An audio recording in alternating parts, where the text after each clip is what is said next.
When all is said and done with retirement, what would you have wanted to accomplish with all of these things to have called it a success? We just want to make a difference. I mean, I wish I had really big bucks. If I could do some majorly big thing, have a building for the homeless to use when it's cold out, or some acreage with small homes. Yeah, I mean, we help people, but there's so much that could still be done. I think if she could take all the money we had and just dump it into something, she would be happy. Kim, we could talk lit. You don't understand. At Christmas time, she goes in and she starts writing checks, and you can't see the smile on her face, but she's sitting at the computer giving away money. Here we are, Saturday State of Mind with Burt and Kim White. No relation to any meth cooks from New Mexico, right? No, very good. In fact, I think so. I mean, at least it's the one that comes right off the top of the head. Okay, I'm going to have to think about this. So not meth cooks, former special needs teacher, yes, an air traffic controller, proud parents of 2 boys. Proud? Yes. We could say proud? Yes. Okay. And actually, when I was kind of going through our notes, I think we met just as you had already recently retired, and you retired not long afterwards. So we're going back to 2019-ish, our relationship here. You met us both after we retired, but it was soon for me. Yes. Okay. Yep. And we're going to get into all of that, but we've been retired now like 5-ish years. How's it going, guys? Thumbs up? Awesome. Yep. Good. Super. Can't wait to hear all about it. So we like to go all the way back, and we were just remarking that you think you know people, but sometimes you just know what's on the surface, or a lot of times we get together, we're talking about money, we're talking about retirement, right? But kind of the point of Saturday State of Mind is to kind of look at the origin of all of this. So can you take us back a little bit, talk to us about are you from New Hampshire, or where you guys hail from? No, we're both military brats. Okay. We actually met in Taiwan. Okay. Wow. I was born in Texas. He was born in Louisiana. So yeah, we've lived a lot So of places. already this is very surprising. This I is? met her Yeah. when she was 14 years old. Okay. You make it sound like you were old. only When you're 16. I was You were only 16. Okay. So it's Right. appropriate. Yes. Right. Just making sure. Okay. But yes, we've been a lot of places. Should we start here with where you guys met? Is that how you like to do this? Or do Well, we we want to can. go back She a little loves bit that further? story. Okay. Yeah. We met when she was just a freshman in high school, and I was a sophomore. And this was in Taiwan. In Taiwan. And I met him over the summer. It was over a summer. And when you live overseas, they ship your goods all back to the States like months in advance of when you're leaving. So you usually stay in a hotel or a hostel, and you can pick where you want to be. And so his parents picked living in the city in Taipei. And so we had a teen club for all the kids to go to. And if his sisters didn't want to come in for that, then he didn't get to come. I didn't get to see him. And then that was hard because I usually saw him every single day for the summer. And at the end of the summer, his father got stationed in Florida, Homestead. And so we wrote to each other until February of that year. And then he stopped writing. And so I just, always the continued with guy's school. fault. He quit writing, and then I didn't do very well that freshman year, I think, after he left. And then after that, I determined that I was going to do well in school. And so I changed gears. Well, my father, when President Carter recognized Red China, we had to leave. So I wrote him a letter, and I didn't have the exact address. So I just wrote Lloyd White at Homestead Air Force Base. And the letter came back to me because my father was stationed in MacDill, Florida. And so I thought I could maybe see him if he was in Homestead. And the letter came back, addressee unknown. And so meanwhile, my father's orders changed to Abilene, Texas. And so I went to Abilene, Texas, and I went on a date. And it was the first time the guy had a car. So it was a totally different thing. In Taiwan, we walked everywhere. And so I mentioned something about, it's a nice date, but, I wonder what Burt's doing. And so my mom called up the operator on the phone and asked, is there a Lloyd White at Homestead Air Force Base? And they still were there. And my mother talked to his mother for the longest time and said, Burt just graduated from high school and he works in a skating rink. And, we're going to, eventually when we retire, we're going to move to San Angelo, Texas.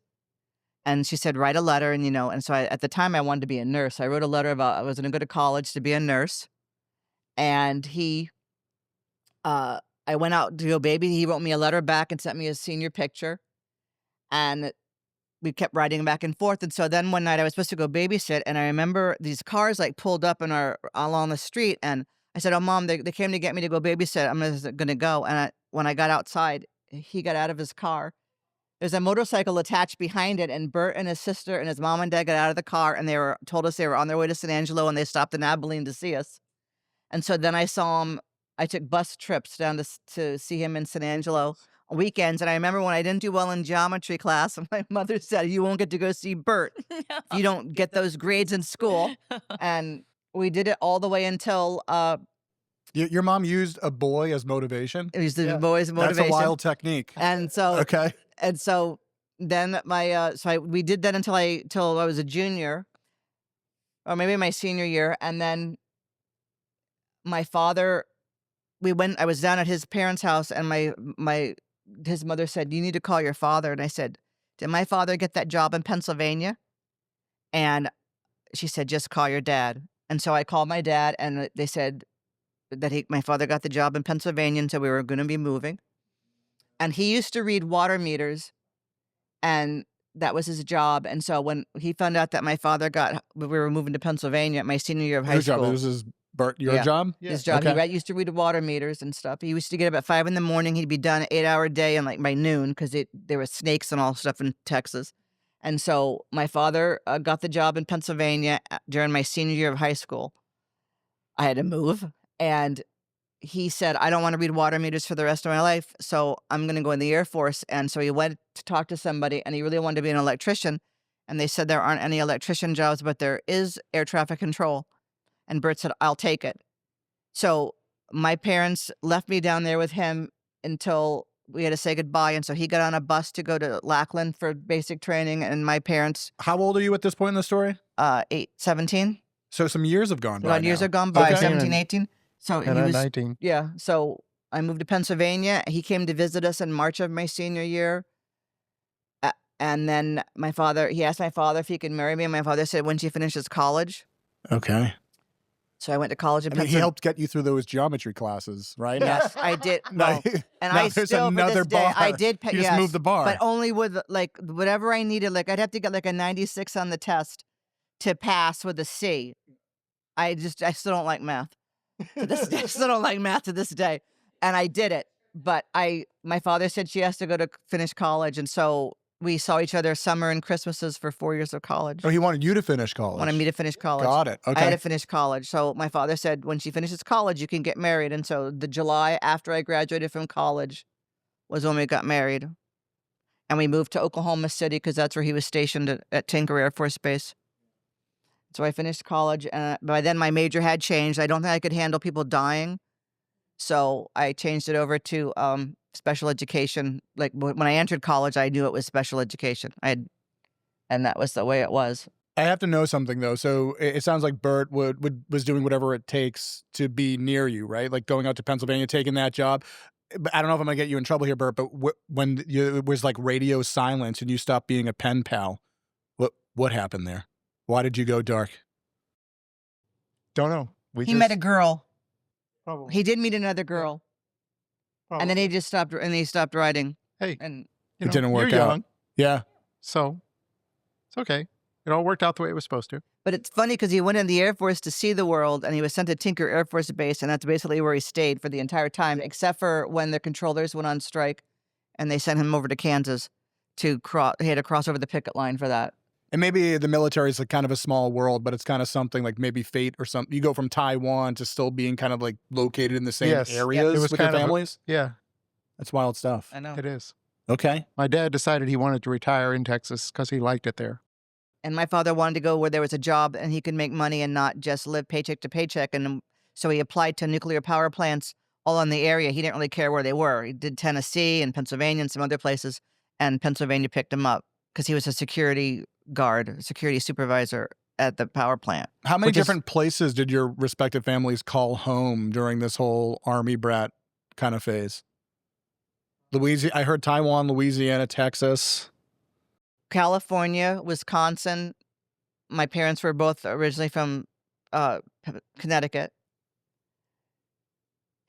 I lived in was- Holland. I lived in Holland when I was little. I used to speak Dutch I'd go to the store and tell my father wanted to get his hair cut, and I'd talk to the barber, and in Dutch and then say what my dad wanted back. But I don't remember any of that. I even took high school German and see if it would ring a bell, but none of it came back to me at all that I even did any of that. But he's been in Germany, Philippines. I was born in Louisiana, and then we went to, I think, California, Philippines, Taiwan, Germany, Wow. and Texas, basically. is When what you look we- back on those years, what stands out most in terms of either how you felt about that experience or what you learned from it? I think that it was a great experience, truthfully, moving around, meeting a lot of people, different cultures and stuff. Wasn't It was- scary at all? No. The first time I was in Taiwan, I was younger. We were there twice. When I was in like the 5th and 6th grade, I remember we were in a taxi cab, my mom and I, and my mother told them she wanted to go to the American school. And he went this like really bizarre way to get to the school. My mother kind of knew that he was going like the long way to get more money. And so my mother asked him to stop. And so he did pull over to the side of the road, but he got really angry with us. So there actually was someone walking by that could speak very good English as well as the Chinese. And so he offered to pay the taxi cab driver. And the taxi cab driver grabbed our groceries and threw them all in the front seat and then told the guy that he wanted only our money and not the other guy's money. And so we did get out of the taxi cab and I just thought, oh my God, I don't know if I really want to be here. But the second time I went to Wisconsin and I lived in we were in this little town of, I don't know how many people, but like the kids had lived there all their whole lives in that same exact place. And I remember we used to do show and tell, and I would bring in some of the Chinese masks. Opera is a big thing over there, and the kids would look at me like they'd never seen anything like that. So when I went back the second time to Taiwan, it was 8th grade in high school, and I would have loved to have graduated from there. I mean, we did some things that you just can't do in the States. We went on a field trip that we all got on a little airplane, and we went to an island. There was 2 islands. One was political prisoners, and one was criminals. We were on the island with the criminals. And we brought cigarettes with us so we could trade with them because that's what they wanted, and we could get some of their artwork. But you don't do that in the States. I mean, when I came back to the States in high school, the gym teacher was in the cafeteria for study hall, and if you talked, you had to do push-ups on the floor. And I thought, oh my God, this is so bizarre because when I came out of class in Taiwan, it was a horseshoe shape like a college. It was a horseshoe shape. And we were outside. We could go to the snack bar, the library, hang out, wherever we wanted to do. There wasn't a room that you were confined to. And I thought that was just very strange about the schools here in the States. But you can't change. The only thing that's cool about my sons to me is that I went to 3 different high schools in 4 years of school. And that to me is hard. And I would have preferred, my kids went to the same high school for all 4 years, and they have they still have the same friends. I don't even know people from my high school. I went to 3 different high schools Yeah. also. Right. Not the same ones as she did, obviously, but I went to 3 different high schools, and I don't even know people from my high school. Yeah, most kids in that position are terrified of being the new kid just once, and you had to do it several times. Yes. Is there anything else that stands out to you about those years, things that you had to overcome or what it was like growing up in that kind of environment?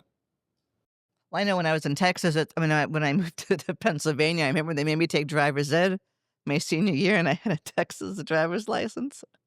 So I had to Different explain rules that in many different place. times to say I already have a license. Why do I have to take driver's ed? It was because we were in a different state. But She already taken driver's ed, and I had taken driver's ed in Florida. It was part of school when I was growing up. Driver's ed was actually part of school. Even if you had a license elsewhere, they did not recognize it. They're like, they do probably drive differently in Texas than in Pennsylvania.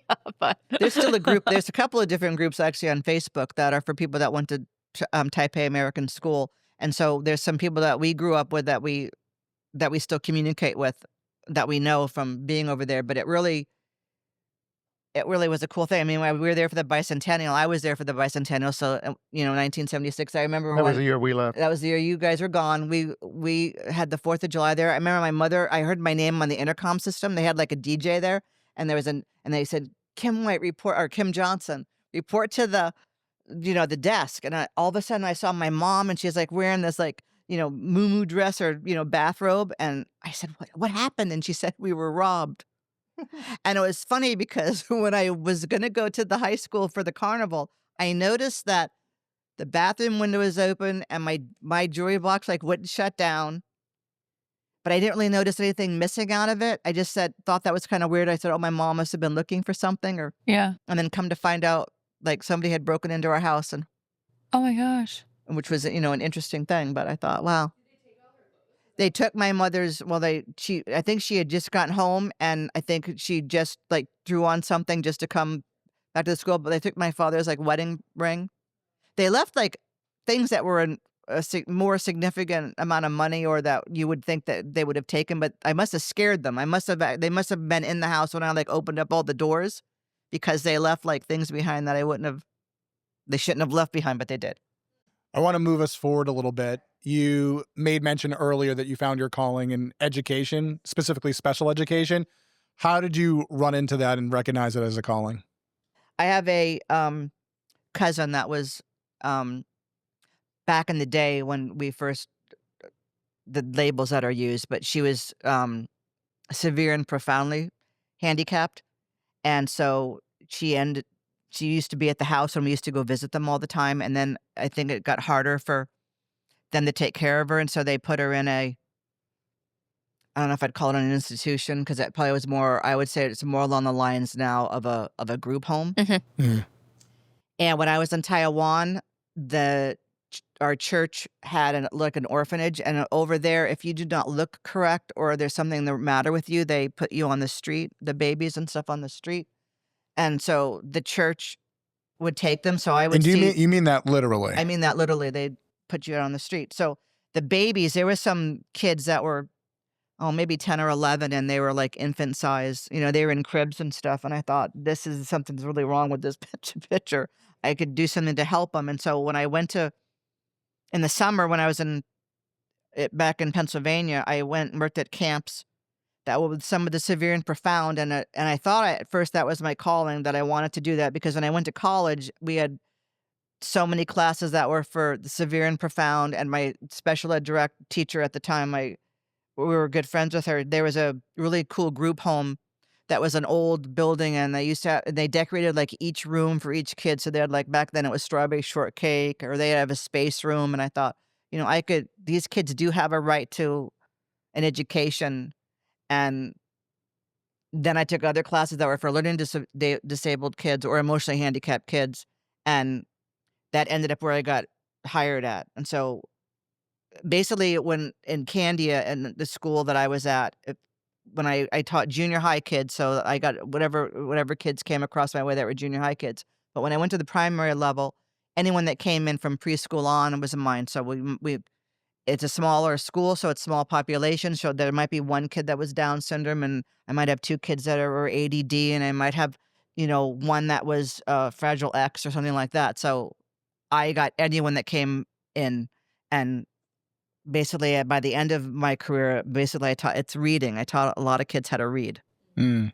And so I have to imagine it was kind of a different environment, because when I think of going to school, kids that had special needs didn't have special programs or money or teachers. They kind of just got lumped in with the rest of the class. Was this true where you went to school, Jess? Yeah, maybe there would be like an extra like paraeducator in the classroom, but they didn't have a different curriculum. And they'd really. kind of be just kept in a corner almost, and they really weren't benefiting from an education. Sometimes they would attach some of the students to hey, go take this guy out at recess or have lunch with them. But things have changed a lot in special education. And people still have controversy about some of that too. But I remember when I was in the junior high, my kids would come to me basically for reading, math, and writing, and they would go to the regular classrooms for social studies and science, which I never could figure that out, because the textbooks at that level usually are on grade level or higher.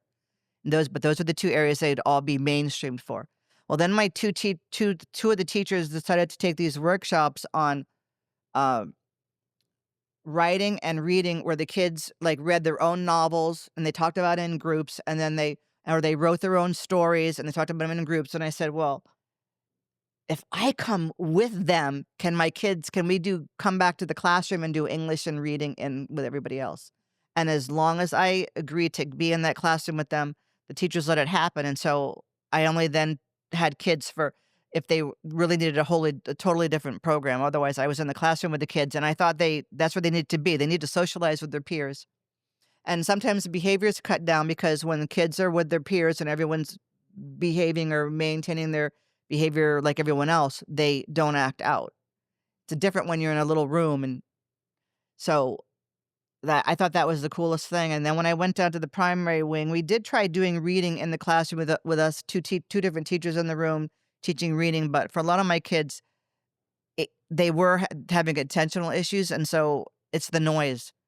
And so it was much better if they were in a quieter space. And so then I did reading, and it was a totally different program. And my kids made a lot of progress. They were still evaluated at everyone else's level. And that's how we'd see the growth. But the reading program that we were using was amazing. And so I did a lot of that. And then my kids still did reading in the classroom as well. So they kind of got like 2 doses of reading, because you need really more than half an hour you need more than a half an hour of extra help. So Let me try redirecting you guys for a little bit. When you were married, how old were you? I'm gonna think now. 22, I think 22 and 24. Yep. And what year was this? 83. 83. Yep. Okay. How soon thereafter did the boys start arriving? 8 years later. 8 years. Okay. I thought it was 8 years. We got married in 83. Mike was born in 90. So, yeah. What do you remember about raising a family in the 80s, and how do you imagine that it was, say, different than the way parents are raising kids today? Oh, the 90s. It was the Yeah, 90s. Yeah. Yeah. Okay. What stands out? What kind of family memories do you have or similar? How it's different than it is today. Yeah. I don't know how it's different than today, truthfully, because we haven't experienced. I mean, we raising did. kids. We let our kids go outside and play. We always knew where they were at. They didn't have cell phones, so they couldn't call. No, they didn't have cell phones until they were in high school. No, they had Close to high school. close to high Michael school. So they got could let his us when he know was in junior high. Yeah. So they could text us if they needed a ride home was the thing. Yeah, basically for sports and stuff. But Well, what stands out most to you when you think about your early years starting a family? Was it like work-centric, family-centric? Was there stress, joy? I mean, I know that when we ended up having a child, we ended up with her staying out for 8 months. I tried to set as long as I could. Yeah. So they were close to a year when I had to go back to school with them. And we had the best daycare school environment that we put them in. And so that eased our mind. But if I could have stayed home with them full time, I mean, I would have loved to. I remember the summers and the holidays. I couldn't wait till we had a vacation because then we could do things together. And I had one teacher at school that used to tell me that she still sent her kids to daycare during the weeks off. And I thought, Wow. so what was a vacation? What was a vacation like for you guys then? oh, well, he didn't always have off I didn't with have us. off. I didn't have off during school But vacations. I remember taking the usually. kids sledding, and I used to play I used to play hockey, the street hockey in the driveway with them, and we'd walk to Greeley Park because we lived in Nashua at the time, and we were near a park. We could walk to the park. But then when we did get family vacation, We it was usually camping. It was camping. That's what we would do. I would only get 2 weeks off in the summertime. Couldn't get more than that. So, Working hard, Burt. well, short-staffed. It's the same story today. Yeah. You know, Yeah. you can't rush that. It's probably a lot worse today, I have Yeah. to imagine. Do you remember what your relationship was like with money in some of those early years? Do you feel like you were always kind of able to maintain a budget and be stress-free, or do you remember things being difficult at all? We always had a budget. I mean, I don't know if we actually had a budget. We just knew where the money went. And I don't think we worried a whole lot about money, but it was tight. The biggest thing that I remember, and I think her dad and my dad, is always pay yourself first. Okay. So we always put something in savings. It may not have been much. Were your parents good examples in No. that regard? mine are. wasn't. No. My so he parents. said one thing and did another? He didn't follow through, Okay. is the thing. I mean, but He did- that shapes he your didn't make- experience, right? He didn't make the wiser decisions as he got older. Because when I was young, money was always tight. I mean, I would go so far as to not ask for things because both my sisters always asked for things, and I wouldn't ask for things because I knew we couldn't afford them. And when the kids know you can't afford it, but my sisters were completely different as far as I was concerned. They were more about themselves. How many siblings do you have? I have 2 sisters, younger and older. And I am an only child, so when I ask for something or then my parents, we could still go out to dinner because there's only was the three of us. But my father said he lived paycheck to paycheck until he got hired by PP&L, and I still have a lot of pride, so I still never asked for things. I remember my mother and father asking me if I wanted TV for college. You're talking like a 13-inch TV set, and I said no. I just would watch TV and not do what I'm supposed to do, so I don't want the TV. And they'd already had bought it without telling me that, and I left it at home. I didn't take it to school with me. And that was our first TV set. Bert's our first TV set.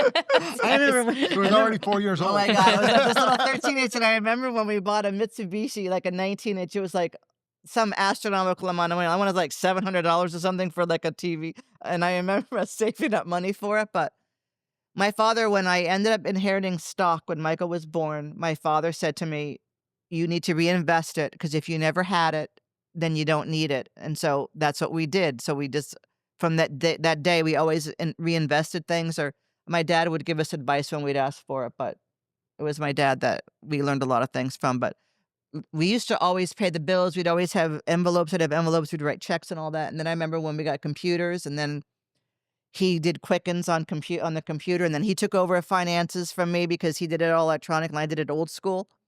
But we didn't buy more than we could afford, so we didn't like have big charge cards and all that. That stuff. was the big thing, is we always paid off our charge cards. Yeah. The only thing we bought charge cards and make payments was to get credit scores up. But in general, we never tried to charge anything. Like when we took off to have the babies, we had like a car payment and a loan. So we tried to like double up on the car payments before I quit school. So then it was easier, because we used to read magazines like Parent Magazine that would say, if you don't use, dry cleaning and all this other stuff, you don't go out and get coffee, you can save money. But I'm thinking, I don't dry clean my clothes and I don't do coffee. So I don't know how you could squeeze more money out of that. But in our case, we just tried to pay bills off faster so that we could take a little bit more time off with the kids. But Smart. And speaking of the kids, 2 boys, right? Michael and Jonathan. Yes. Was it in that order? yes. Okay. When you think of the boys when they were young, any major memories that stand out for you, or you can embarrass them here? Whatever you'd like to do. Insert embarrassing What memory was it here. like raising those 2? What do you remember most? Michael was very social. He was always busy with sports or drama or music, band, and Even singing. singing. Yep. He got into choir in the 7th, 8th grade? Yeah. 8th grade, the because teacher was- the teacher was pretty. Okay. Which is okay, because he Motivating ended factors. up singing the national anthem with 2 other girls at the State House. in New Hampshire Oh, very wow. cool. for one of Acapella. Okay. for one of their sessions. So he ended up doing that. Like I said, he was into sports all the time. Always had friends over. He loved having Yeah. friends over. They'd always come over for sure when they knew it was time to eat dinner. You had the hangout house. Yes, Yes. we had the hangout house. People always showed up for dinner. And then Jonathan was the complete opposite. If he never saw anyone, he'd be perfectly happy. He's just perfectly shy. hap- I mean, He's perfectly happy sitting in the room reading a book. he really knows how to entertain himself. I mean, and he's just more But he- quiet. I think he has or had friends, Yeah. but he just didn't need them to come over. They both were involved in like Science Olympiad or stuff like that. Michael had like all of his friends were involved in the exact same thing. So all of Michael's friends were in Science Olympiad, band, and the same kind of classes. And then when Johnny was in school, I would ask his teachers, does Jonathan have friends and stuff? Because he doesn't talk much about them. And they said he has awesome friends in band. He has awesome friends in Science Olympiad. He has awesome friends over here, but they're all separate. But I remember he had a party at our house too, and it was like all the girls came to the house and stuff. And I thought, wow, who would have thought that Johnny would have? But Just more private guy, I guess. yeah. You mentioned a little bit about some of the values that your parents try to impress upon you, whether or not they acted by example is maybe a bit of a different thing. What do you hope that Michael and Jonathan take from the way that they were raised, and maybe like kind of in walking in your footsteps? What do you hope that they emulate, or what do you hope that they take with them as they become adults and craft their own journeys? That they're kind and that they give back to society. I mean, they are kind young adults and they do good things, and I just hope they continue to do that. I mean, they're very Well, they Smart. did good things when they lived at home with us. They did. I don't know how much I think they do good things still, and I think as time goes on, they'll go back into doing more service type orientation stuff. But I think that just being kind to people and Helping out when you can. Kind to all people, All people. all people. no exceptions. No You exceptions. sure? Sure. I could probably come up with a couple. I could 100%, test no. you here. No, Okay. you can't. All right. Still got to be kind. Okay. Very cool. Okay. Yes. You can't agree with that. I can tell you can't- mean it. You can't agree with everyone, No. and And sometimes it's hard to be kind to when people are not kind to you, but you still have to be kind to them. And maybe they'll think back at the time that you met them and they'll change their ways. I don't know, but I I actually kind of want to ask about you two a little bit. In preparation for this, I was reflecting on previous conversations and just what it's like interacting with you two. And what occurred to my mind was fire and ice. Now, it's not unusual for opposites to attract, right? And people to balance each other out. Kim, you run pretty hot at times. Yes, you're very impassioned about whatever it is that we're talking about. Yes. And I always feel that That's Burt's fair. like right there to try to calm things down and be, a calming influence. How have you guys made it work? I mean, listen, I work with a lot of couples and sometimes their relationships really stand out and sometimes they don't. I've always been just struck by the dynamic that you two have. I think she's very forgiving. Truthfully, but it's funny when she's very passionate about what she believes. but he's very calm and neutral. And I don't like Conflict. I don't like conflict. I grew up in a household of conflict, so I avoid it kind of like the plague. And when I'm at school and I used to have to write emails or address people a certain way, I mean, you can read into emails like you can read into text. And I'd like read it, I don't know how many times to make sure there's no one can like take this the wrong way and so now when we have an issue, if I say it out loud to Burt, he'll say, let it go or put it this way or put it that way. So he's very neutral when it comes to like drama and stuff. There's a lot of things like I would share something, but he would keep it personal. And so then he's the sounding board for that. Like, no, I'll say, should I tell Michael or Katie this or tell Jonathan this? And he'll say, yes or no, wait, or, do it this way. Or so. She And it's always been good thinks advice. It's been she good always advice. thinks people are being sarcastic. Yeah, I grew up my mother was very sarcastic. And so I have a real hard time reading it. Like it was never funny sarcasm. It was hurtful sarcasm. And I remember when Jonathan was really little, he'd look at me like, is Grammy being funny or, is she for real here? And Michael could just figure her out and would just lay low. But Jonathan had a harder time because he wears his heart on his sleeve. So that was tough. And so when I've had teachers, be sarcastic, I've had teachers that have got up in front of a class and would say, well, why doesn't everyone just raise their hand right now? And I'd say, you can't talk to kids that way. But so sarcasm is, I don't like sarcasm. Yeah. I don't know how we get along then. That's like the only personality trait I have. I think it's also a hard skill for kids to pick up on. I remember being young, I had an uncle that had a dry sense of humor, and I didn't know what that was. And everyone was always cracking up. I'm like, this guy's a jerk. What are you guys laughing at? But it was, so I think it's hard for kids to, understand. But see, we that know stuff what's too. in here with you. So I can move around that sarcasm. I know. I know. I remember when Burt first met you. And he said, you were at the Merrimack Library, and he came home and he said, I met this guy, Mike, and he, said he could help us with our taxes and different things like that. And he really trusted you right from the start. And that's what did it, right? When we first impressions. You just have to trust your gut. Yep. You kind of know Yep. sometimes. Yeah. Yeah. It's always really And nice. he knew. Yep. When you think back on all the time that you've spent with each other, and you guys met as teenagers, so it's been a really long time. What are you most proud of?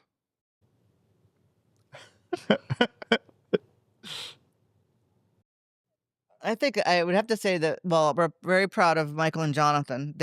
We really have two great sons. And I think the places we've been and the experiences that we've had and that we still get along. And Only thing that I think that we wish we had done more true vacations. Yeah. Yeah. Because we did basically, the boys loved it, but we did basically camping for vacations.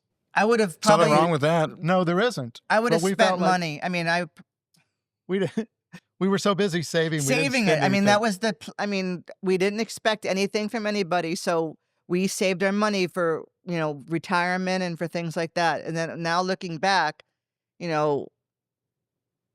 I think we're proud. I think we're proud that we made it through on our own. we did make it on our Made own. it through on but our own. would it have killed us if we'd like flown somewhere or went to Europe or something with the kids? Because now getting together as adults, it's much harder. I mean, we can go whenever the kids say, but it's their work schedule. I mean, we did take them to Disneyland last year, and that was a hoot. As adults, we had a blast. But we were worried about saving for retirement back in the day. So but camping, the kids still. It's funny because Johnny still misses camping because they always had volleyball. They used to have volleyball tournaments, and Michael had basketball tournaments, and so camping is the greatest thing for kids. You can just let them loose, and they're safe and everything. But I think we would have probably traveled more or did something like that when they were younger adults, like high Let's talk school, about the maybe. run up to retirement a little bit. I think some people approach it, they can't wait to retire. Other people, they have a lot of fear. There's a lot of hesitancy. How was that for you? I mean, again, we had met just as you had retired. Was it like a finish line for you, or was it a new beginning? I would have never retired. retired if they didn't make me. Yeah, that's interesting. And he was retired for 1 month. They had him retire at the end of his 56th birthday, so it was end of January. And for 1 month, he saw me get up and go to school in the morning, and I'd leave him a list of things to do. And we usually do projects and stuff together, so the list would still be there when I got home. And then he said at the end of that month, he said, "I can't keep doing this. I need to do Find something." And to so do. he actually applied for a job at my school. They always could use paraprofessionals, and to have a male paraprofessional is something. And my special ed director said it's his background. I said he's never been in a school before or worked in a school, and he said it's his background, and he's trained other air traffic controllers and all of that. And so they hired Burt, and he helped out with the track. He worked at the middle school, and I was down at the primary level, so he was with the different kids. He helped in math class. He loved it, and so he I learned did how that to do for math 3 years. again. He did, and then he saw what it was like. Algebra, I actually understood it this time. But then he knew what it was like, because when he was an air traffic controller and at 3 o'clock it was time to go home, the job's gone. And I'd come home with it and have it all weekend long, and it's always in my head. And then when he did it, he'd get in the car and then he'd tell me about this one kid. And I said, "See, that's what I mean. You can't just cut it off. The kids are with you all the time." And he did it until I decided to retire. And it was more, and it wasn't ever the kids. It was all the paperwork that went with it. It was the holidays and the weekends that I was spending all that time I doing don't it. think Kim actually planned to retire. I think she just ended up, I finally had enough. Yeah. And it You was know? of others. It wasn't the kids at all, but it was, yeah. But my retirement from air traffic control was definitely, they forced me out because I loved what I was doing. Oh, no kidding. Yeah. What'd you love about it most? It was never the same. Hmm. There was always something new. Are you I mean, to me, it's just blips on a screen. What don't I understand about how is it different? It's still blimps on the screen. It's still, Yeah. it still He could worked be- in a I worked in tower. a tower. I looked out the windows and it was just completely different. You never knew what was going to happen. You have an emergency and everything would hit the fan and you just had to work your way through it. Did He you? had pilots come down without their wheels down. Did you have And he a did the finest tone. hour where your work paid off to avoid a crisis or get people safely out of the sky? I've called no gear on a couple of people. There was nothing real drastic. I've seen a lot of beautiful sights. I saw the space shuttle land on the back of 747 at Tinker. Oh, wow. Oh, yeah. They can do that? Well, it was carrying, the 747 used to carry the space shuttle from California back to Florida. Oh, to super launch. cool. So the halfway mark is Tinker. Land there, nice long runway. It would land there a couple of times. It landed there a couple of times. I've seen modified B-52s. I've seen an A4 land with his gear up and storage pods underneath right at dusk. And it was the most beautiful sight. I wish I had a camera. It was he just didn't have his landing gear down. So he had to land and it was just the sparks coming off of it. It was beautiful. Then you see crashes too. And it's, it's not fun all the time, but you see a lot of things. I warned you, Kim, that this was going to be a hard-hitting interview, didn't I? I told you I did my homework. I was going through old notes, and a word stood out because I ran into it a couple of times, and that word was guilt. You described it a couple of different ways. You felt some guilt around retiring itself, not working, and then you might hate me for this question later, but I hope you don't mind me sharing. You also felt similar guilt related to inheritance. And it's something I know that we got to work on with you a lot to try to overcome that feeling of maybe not being deserving of retirement or being able to come into money and use it and have freedom around it. Would you be able to talk a little bit about that journey, maybe where you started? And I do think you've made amazing strides, how you've been able to try to corral this feeling of guilt. Well, the reason that I think I can corral it is because I give a lot of it away. You do. You're pretty amazing. I love giving it to my kids because my father and my mother, when she was alive, they never really did anything with their money.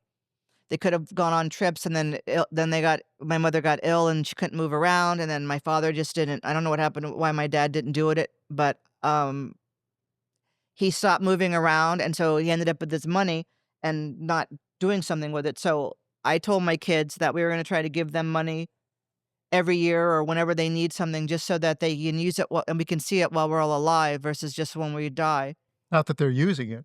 No, they don't count on it They seem either. to I mean, get they it. don't They count seem to on get it. it and put it away. Right, they don't count on it because I didn't count on anything from my parents either. So Michael will still say, I don't count on it. So I don't even know if they know what they actually have. In fact, I think we just told them like what was in their trust, but they don't have any idea of that because I don't know if they get the paperwork that says what's in it, but they don't pay attention to it. So, and then my father was funny because my father did not believe in, he always felt that in charities, the person at the top, the CEO, made like a lot of money. So he gave always to his church and to like local things, but not so much to different charities. And so we took it the other way around. And after my father passed away, we started with Greater Horizon. Well, Mike told us about Greater Horizons.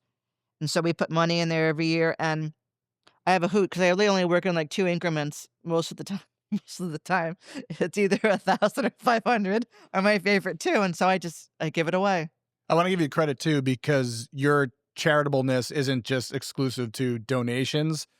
In terms of money, you also donate a lot of your time. I was talking to a lot of folks here. We've been doing some work with the local food banks, and I had somebody come up to me recently and be like, Mike, I don't know what to do with the whites. They keep showing up or signing up to volunteer. They know they only have to like come out once to hang out. And I was like, yeah, I'm pretty sure they know that they can come and go as they please. But when we do something for charity, and Arcadia, we've been trying to give back for the last few years in a lot of different ways with a lot of great organizations. When we put out missives to clients, you're always the first to raise your hand, volunteer with the checkbook, put boots on the ground. Talk to me a little bit more though about where you see this all going, or what kind of story you're trying to tell with retirement. Obviously, charity to some extent is the foundation, but what else are we trying to do here? When all is said and done with retirement, what would you have wanted to accomplish with all of these things to have called it a success? I was just going to say, I think that the fact that you as a company try to give back to people. So whenever you do that, then we will always support that because not everyone does that. Not every company gives to charity. So I think that's an awesome thing on you guys' behalf for doing all of that.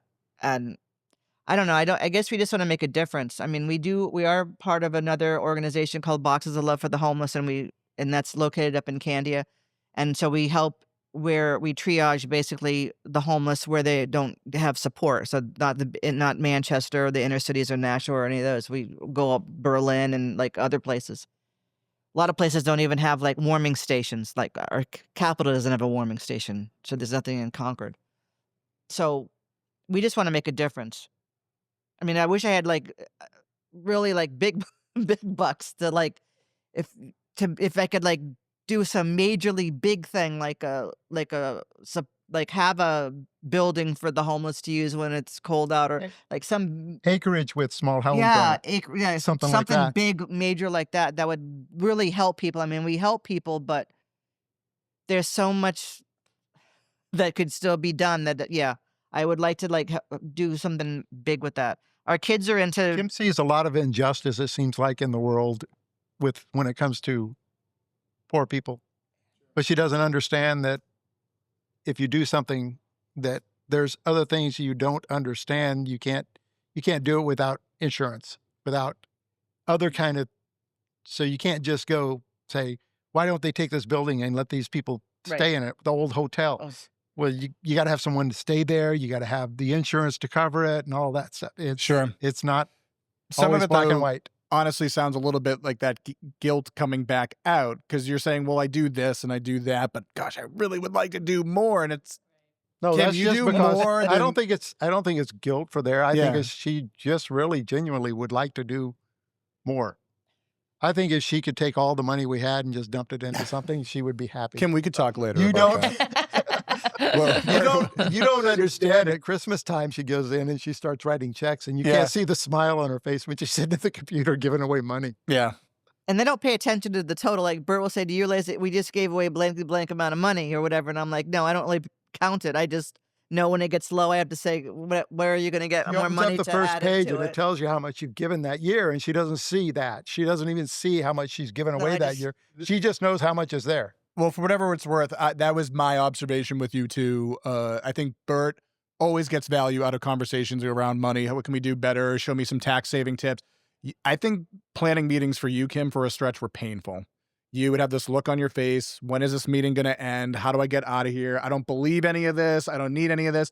And then as soon as we figured out a way where you could take some of this money and give it to causes that you believe in, everything changed for you. I felt like you would actually enjoyed being part of the conversations. You'd lighten up, you'd smile. And so even though I can't see you directly, say on like Christmas Day when you're writing checks, I know all too well how special. I mean, look at you right now. It's awesome to observe. You should have asked Chris about her look when he told her what we could put in the foundation this year. No, yeah, he did tell me, actually.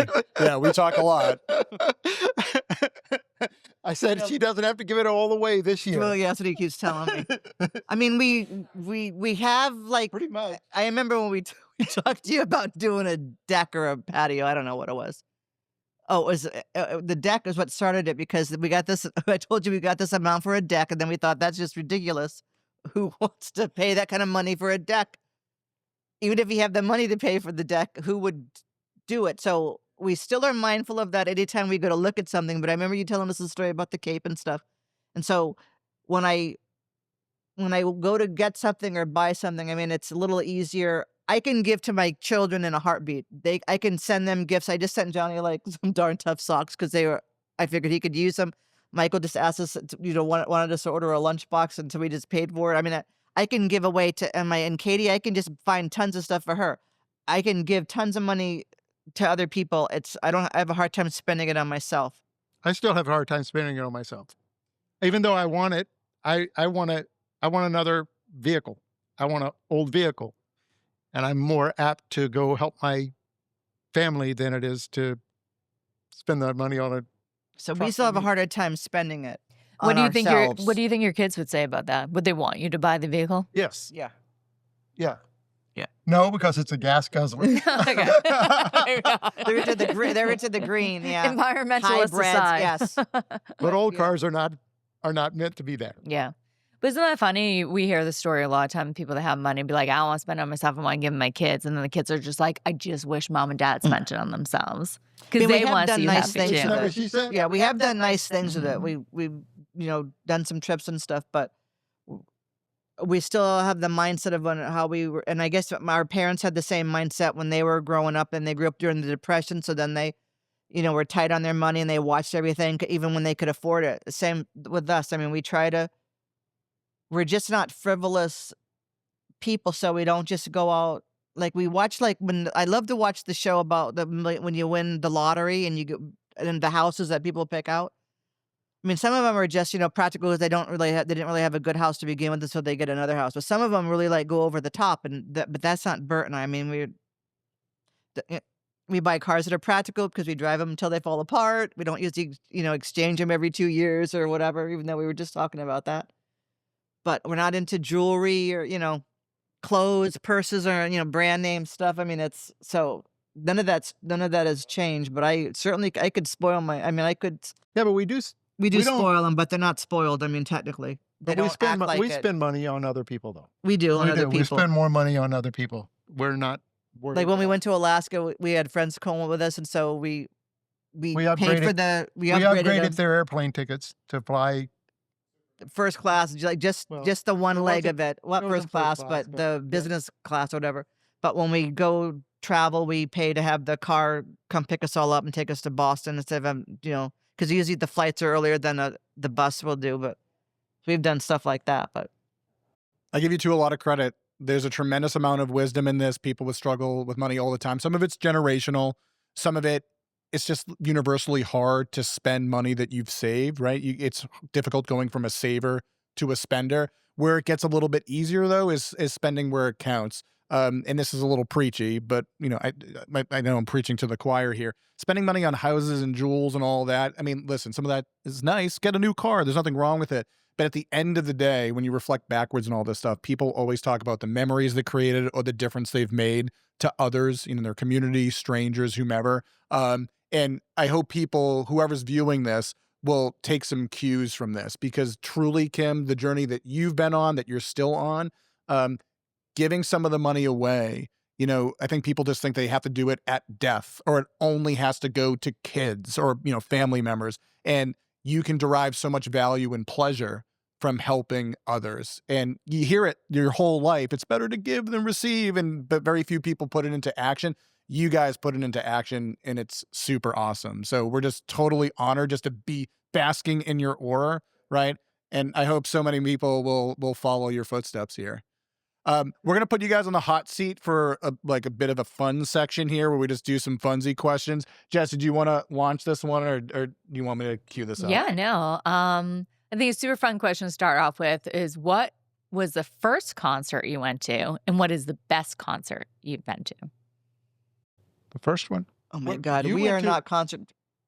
The first concert I ever went to was funny. It was when I was in college, and it was Rick Springfield. That's awesome. Oh my God, that was back in the '80s. But the first concert that Burt and I ever went to was Garth Brooks, Yes. and that was Johnny was in college. And he Jonathan and his friend drove in from Yukon to meet us there.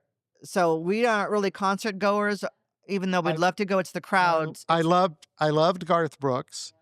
We went and saw. Katie and Michael got us tickets to see Faith Hill and Tim McGraw Yes. in Manchester. That was a And- cool concert too. And it was a cool concert, but I think that concerts nowadays are too techno. And the They're lights and too the techno. all the I'd fancy- really like to go see George Strait. I would love to go see George Strait. The first concert or show that I can remember ever going to see was actually Bob Hope. Oh, I remember wow. that. Yes, at the yes. Yes, because he, Into he was would, at a he fair, would show Bob Hope. up. He showed up in the Philippines on USO tours. Well, I When we saw him were- in Pennsylvania when he'd come to the fair. He came to I the remember Bloomsburg, seeing to the I remember Bloomsburg fair. seeing him when I was in like third or fourth grade in the Philippines. It's probably nobody better known Nobody than knows Bob Bob Hope for Hope. those I know. tours, the USO tours. That's really neat. I'm sure nobody knows who Bob Hope is, but that's okay. If you had to choose a Oh. last meal, what would it be? What's Oh. your go-to dish? An omelet. That's great. I thought you'd say beans and rice. I love Hot beans and sauce rice. all Either over. way. I do love beans and rice, but Mm. What kind of omelet are we doing here, Burt? everything. All in. All of it Yes, in there. all in. Loaded. Yes. Okay. Wrapped in He little makes them. eggy, That's what I mean. juicy We make things. omelets. We make Yeah. pancakes. We make baby Dutch apples. I'm We a like to breakfast- cook. So I'm a right. breakfast person. I So love breakfast. we don't Yeah, ever go nothing wrong out with because we that. can make So- it at home. Sure. Steak and eggs, or omelet or something like that. Yeah. What I do don't you know. got, I Kim? like pizza. I mean, I do like when we make homemade pizza. I do make a good pizza. We do make a good pizza. So I'd have to go with pizza. Do you I have a still have pizza to- oven? I still have to work on. We still do have a to work- pizza oven. We have a kind of Breville. a Breville. It's So it has the it's small. stone in it, and it Yeah. makes so you can take a loaf from Market Basket. The loaf you can do 2 pizzas out of that. So it makes 2 small ones. So, I do need to work on making homemade pizza. but we just made lasagna the other night for company, and for St. Patty's Day we make a Guinness beef stew, and we made like the Guinness chocolate cake with the Bailey's frosting. I mean, so I like to. Today we made muffins. We made morning glory muffins. They were very good. That was the first time we made those. But we like to cook and bake and stuff. Okay, here's a weird one. Are you ready for this? Pick a holiday that we should celebrate twice a year, and pick another holiday that should be eliminated forever. I think Christmas should be eliminated. Christmas. Wow, Yes.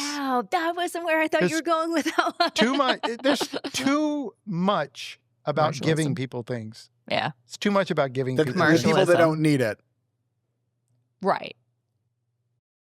Well, it's commercial. I mean, it's very commercial, and that the fact that they start the fact that the stores start everything so early. I mean, I had people. they start Christmas before. You know, Kim, you're, Halloween's like, I mean, we had people in our street that had Halloween decorations out in August, and I thought, you people are pushing this a little. The season's a little too much. They need to be. I know one of my kids' favorite holiday was Easter, because they liked getting surprises on their eggs. but are you also on Team Bah Humbug? You're canceling Christmas? No, I still like to give presents. I like to give it. He is always a bit commercial, but I do like to give presents at Christmas. So I need Burt's take on this. So what holiday should we celebrate twice?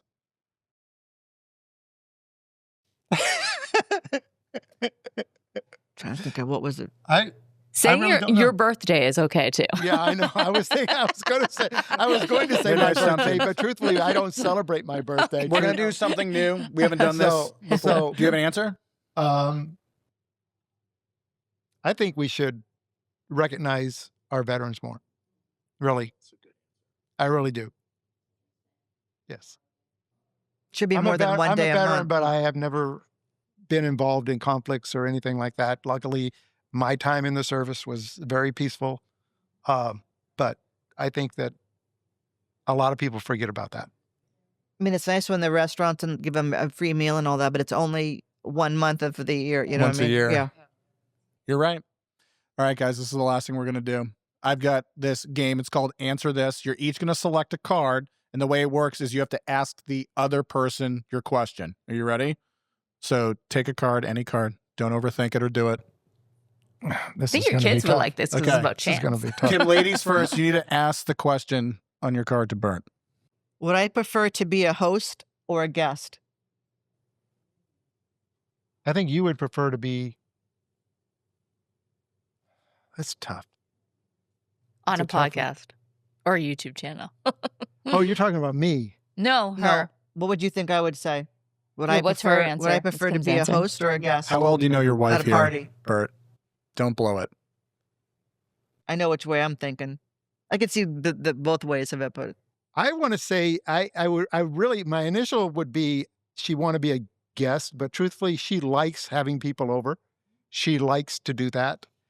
We don't do it very often. I don't think we're really great at it, but I think she really enjoys being a host. I don't know what And that that would means, be- Kim. Well, we don't. think We we don't are. have I mean- a lot. We don't have a lot of experience with providing drinks and stuff like that. like for- we yeah. don't. I mean, we my, supply my the things. son, that we're- my son likes to to do make this the drink. mixology stuff, Yeah. and he's really he's a really good host. He gets involved with that kind of stuff. we And just have the food. we throw just have the friends, food and right. have people come over. All right, I got to and- rein yeah. you two in. Is your final answer guest? She wants no, to be a she guest. wants to be a host. She wants to be host. And host Yes. is true. It's true. Okay. Because I do like to have people over, and I don't like I don't like to be a guest in a crowd. Like we've been to some crowded areas lately, and I, as an only child, I have a hard time with the crowds. But Plus, what if you don't like the other people I there? love If having you're the people. host, Like we you were can just do saying, that. we should do something with Cinco de Mayo, because we used to host the Christmas party at my school. I remember people came to our house and they said, "Oh my God, Kim, you have a party house. You should have." So then for 10 years or something, we were every Christmas party from my school was at our house. We were the ones that hosted it.